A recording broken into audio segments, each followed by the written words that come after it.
Hello दोस्तों, आज हम लोग शिक्षा का एक्सप्लेनेशन को देखने वाले हैं। शिक्षा के लेखक परिचय को समझेंगे, साथ ही साथ इसके पाठ का सारांश को समझेंगे। इन सभी बातों को जो है इस वीडियो में हम लोग कवर करने वाले हैं। ओके, तो चलिए आज का यह वीडियो शुरू करते हैं। तो सबसे पहले हम लोग लेखक परिचय जान लेते हैं। तो लेखक का नाम जे कृष्ण मूर्ति है। इनका जन्म 12 मई 1895 को हुआ था और इनकी मृत्यु 17 फरवरी 1986 को हुआ था। ओके, इनके जन्म स्थान के बारे में जाने तो इनका जन्म स्थान मदनपल्ली, चित्तूर, आंध्र प्रदेश में हुआ था। इनका पूरा नाम जिद्दू कृष्ण मूर्ति था। इनके माता का नाम जो है संजुमा और पिता का नाम जो है नारायणा जिद्दू था। ओके, बचपन के बारे में इनका जाने तो ये 10 वर्ष की अवस्था में ही इनकी जो है माँ की मृत्यु हो जाती है। स्कूलों में शिक्षकों और घर पर पिता के द्वारा बहुत ये पीटे जाते हैं। ओके, उनके बाद इनकी जो है कुछ कुरीतियाँ हैं, जैसे कि the first and last freedom और दूसरा ओनली रिवॉल्यूशन और कृष्ण मूर्ति नोटबुक इत्यादि, ये दो इनकी कुछ कृतियाँ हैं। ओके, अब आइए आगे देखते हैं। अब पाठ का हम लोग सारांश को देखेंगे। तो प्रस्तुत पाठ जे कृष्ण मूर्ति का एक संभाषण है। ओके, ये जो शिक्षा है वो एक भाषण है जो कि जे कृष्ण मूर्ति द्वारा जो है दिया गया है। वो प्रायः लिखते नहीं थे, मतलब वो लिखते नहीं थे, वे बोलते थे, संभाषण करते थे। ओके, प्रश्नकर्ताओं का उत्तर देते थे। इस पाठ में उसने शिक्षा के अर्थ को बताया है। जो लेखक होते हैं वो इसमें जो है शिक्षा के अर्थ को बताते हैं कि आखिर शिक्षा कहते किसे हैं। लेखक कहते हैं कि शिक्षा का अर्थ कुछ परीक्षाएं उत्तीर्ण कर लेना और गणित, रसायन तथा अन्य किसी विषय में परिणता प्राप्त कर लेना नहीं है, बल्कि जीवन को अच्छी तरह से समझना ही शिक्षा है। ओके, शिक्षा का कार्य कि वह संपूर्ण जीवन की प्रक्रिया को समझने में हमारी सहायता करे, ना कि कुछ अवस्था या ऊंची नौकरी के योग बनाए। ओके, मतलब जो है इसमें जो है बताया गया आपको कि जो है लेखक जो है वो मतलब लिखते नहीं थे, वो बोलते थे, वो संभाषण करते थे। ठीक है, और सभी के जो है प्रश्नों के उत्तर देते थे। ठीक है, इसी में जो है वो जो है इस कहानी में जो है इस संभाषण में जो है वो शिक्षा का अर्थ को बताते हैं, आखिर शिक्षा कहते किसे हैं। तो लेखक कहते हैं कि शिक्षा का अर्थ होता है कि कुछ परीक्षा उत्तीर्ण कर लेना, मतलब कुछ परीक्षा को पास कर लेना ही शिक्षा नहीं होता है।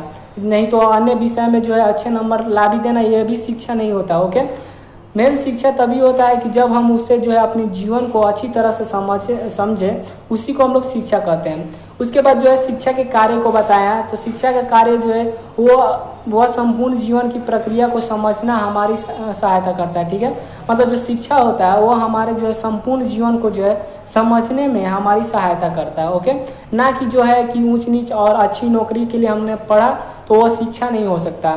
जब हम अपने जीवन शैली को अच्छी तरह से समझ लेंगे, उसी को जो है हम लोग मतलब अच्छी शिक्षा हम लोग कह सकते हैं। ठीक है, आइए आगे देखते हैं।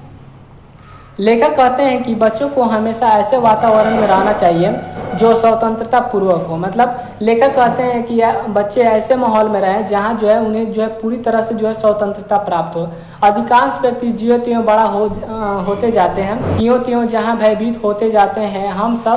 हम सब जीवन से भयभीत रहते हैं, नौकरी छूटने से, परंपराओं से, इस तरह से इस बात से भयभीत रहते हैं कि पड़ोसी पत्नी या पति क्या कहेंगे, हम मृत्यु से भयभीत रहते हैं। ठीक है, मतलब इसमें लेखक कहते हैं कि हम जिंदगी में जो है जीवन भर जो है भयभीते रहते हैं, कभी नौकरी से तो कभी हम लोग पड़ोसी से, कभी पत्नी से तो कभी पति से, तो कभी हम लोग एक ऐसा टाइम आ जाता है जो हम लोग मृत्यु से भी अपने भयभीत होते हैं। ओके, आइए आगे देखते हैं। हम बचपन से ऐसे वातावरण में रहें जहां स्वतंत्रता हो, ऐसे कार्य की स्वतंत्रता जहां आप जीवन की संपूर्ण प्रक्रिया को समझ सके, जीवन की ऐश्वर्य की, इसकी अनंत गहराई और इसके अद्भुत शौर्य की धन्यता को तभी महसूस कर सकेंगे जब आप प्रत्येक वस्तु के खिलाफ विद्रोह करेंगे।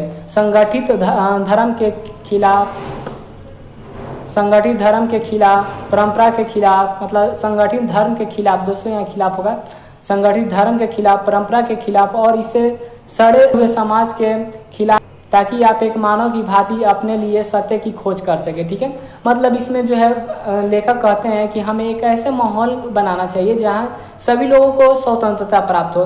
क्योंकि जैसे कि आपको पता होगा कि लेखक को जो है बचपन में जो है इनकी माता की जब मृत्यु हो जाती थी तो इन्हें जो है किसी प्रकार की आज़ादी नहीं मिली थी और जो है इन्हें मास्टर के द्वारा और जो है पिता के द्वारा इन्हें पिटाई भी होता था। ठीक है, तो ये लेखक जी कहते हैं कि हमें ऐसे समाज का स्थापना करना चाहिए जहां सभी लोग स्वतंत्रता पूर्वक रह सके और उन्हें जो इच्छा करे वो कर सके। ठीक है, और हमें जो है किसी भी बात से जो है भयभीत नहीं होना चाहिए। ओके, उसके बाद जो है हमें जो है एक ऐसे मतलब जो है सौंदर्य की धन्यता को स्थापित करना चाहिए जहाँ जो है हम लोग जो है धर्म के खिलाफ आवाज़ उठा सके, परंपरा के खिलाफ आवाज़ उठा सके, ठीक है, और जो है अपने सत्य की खोज कर सकें, ठीक है।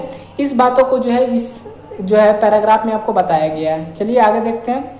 जिंदगी का अर्थ अपने लिए सत्य की खोज, और यह भी संभव है जब स्वतंत्रता हो। आज पूरा विश्व अंतहीन युद्धों में जकड़ा हुआ है। यह दुनिया वकीलों, सिपाहियों और सैनिकों की दुनिया है। यह उन महत्वाकांक्षी स्त्री और पुरुषों की दुनिया है जो प्रतिष्ठित के पीछे दौड़ रहे हैं और इसे पाने के लिए एक दूसरे के साथ जो है संघर्षरत है। प्रत्येक मनुष्य किसी न किसी के विरोध में खड़ा है, ठीक है। तो दोस्तों इस पैराग्राफ में आपको बताया गया है कि जिंदगी का अर्थ क्या है। तो जिंदगी जो है आजकल जो लोग जी रहे हैं वो जिंदगी नहीं होता है, क्योंकि आजकल की जिंदगी में जो है क्या आदमी एक दूसरे का विरोध करता है, एक दूसरे के खिलाफ लड़ता है और जो है एक दूसरे से आगे बढ़ने का जो है एक मतलब रुचि रखता है, ठीक है। तो वही इस बात को बताते हैं कि जिंदगी का अर्थ ये नहीं होता है कि हम एक दूसरे के जो है विरोध खड़ रहे हैं। मतलब एक लेखक का कहना है कि एक ऐसे समाज जहाँ सब कोई स्वतंत्रता हो और वो अपने जो चाहे वो कर सके और सबको समानता का मतलब जो है अधिकार से देखा जाए। ओके, आइए देखते हैं आगे। कवि कहते हैं कि इस सड़े हुए समाज के ढांचे के बदलने के लिए प्रत्येक मनुष्य को स्वतंत्रता पूर्वक सत्य की खोज करना चाहिए, नहीं तो हम नष्ट हो जाएंगे।